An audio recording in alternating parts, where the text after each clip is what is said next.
ಹಿಂದೆ ಗಜನಿ ಮೊಹಮ್ಮದ್ ನಮ್ಮ ಸೋಮನಾಥಪುರ ದೇವಾಲಯದ ಮೇಲೆ ಸುಮಾರು ಸಲ 17 ಸಲ ದಾಳಿ ಮಾಡಿದ. ಆ 17 ಸಲ ದಾಳಿ ಮಾಡಿದಾಗೂ ಕೂಡ ಆ ಸೋಮನಾಥಪುರ ದೇವಾಲಯದಲ್ಲಿರ್ತಕ್ಕಂಥ ದೇವನ ದೇವತೆಗಳು ತುಟಿ ಪಿಟಕ್ ಅನ್ನಲಿಲ್ಲ. ಯಾಕೆ ಅನ್ನಲಿಲ್ಲ?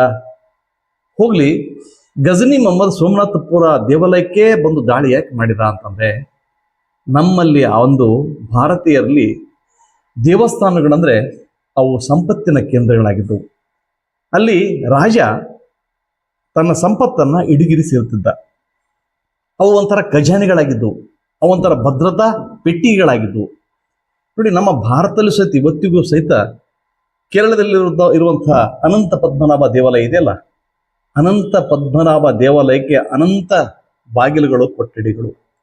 ಕೆಲವು ಕೊಠಡಿಗಳನ್ನು ಇವತ್ತಿಗೂ ಕೂಡ ತೆಗಿಲಿಕ್ಕೆ ಸಾಧ್ಯ ಆಗಿಲ್ಲ. ಅಂದ್ರೆ ಅವತ್ತಿನಿಂದ ಇವತ್ತಿನವರೆಗೂ ಸಂಪತ್ತಲ್ಲಿ ಕ್ರೋಢೀಕರಣ ಆಗ್ತಾನೇ ಬಂದಿದೆ.